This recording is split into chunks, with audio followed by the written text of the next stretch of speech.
All right, guys, I want to give you a heads up on what's coming out this upcoming week. But first off, I wanted to talk about the jobs report. There's a lot of people saying it was good, some saying it was bad. It was a mixed report, but overall, guys, it feeds into the narrative of a soft landing still. Yes, the job growth came in hotter than expected, but unemployment ticked up a little bit from 3.9% expected to 4%. Okay, so there was a little bit of weakness in that. And do remember that the jobs report gets revised lower a lot of times. We saw that for the previous month, okay? So that number, even though it came out hotter than expected, could get revised lower, next month, okay? So this is still okay for on pace for a Fed rate cut by September, even though the odds went down.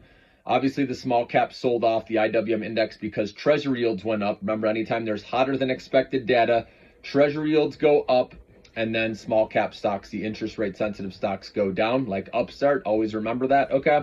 And vice versa.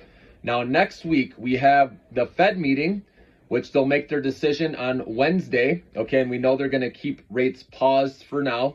But as long as they don't talk about a rate hike, that's going to be good, I think, for the risk on assets. Okay, again, the small cap should do okay. But more importantly, we have CPI Wednesday morning.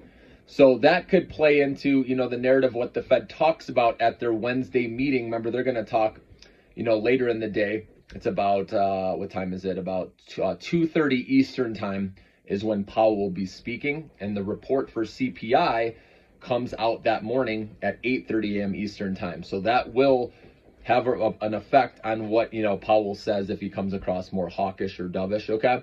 So if CPI comes in lighter than expected, that's a good time to jump in. Again, the IWM index, the small cap, the Russell 2000 stocks like we've been talking about, like Upstart, because then later in the day, like I said, Powell will probably be more dovish, which will feed into the stock market rally. And then the next day, there's PPI, okay, which is the producer price index. Again, CPI versus PPI. So again, if you don't know, CPI is the consumer price index. Think of it as like a burger, right? CPI is what we pay for that burger, and then PPI, producer price index, is what it takes that company to make that burger, right? So that's how you want to look at it. So CPI Wednesday morning, and then Wednesday afternoon, we have the Fed speaking, again, Powell, and making their rate decision. And then Thursday is PPI. So keep that in mind this week, guys. But like I said, if CPI comes in light, I believe we're going to have a nice rally with the small cap stocks or the IWM index. So I will be buying a little bit more at the beginning of next week. Have a good one.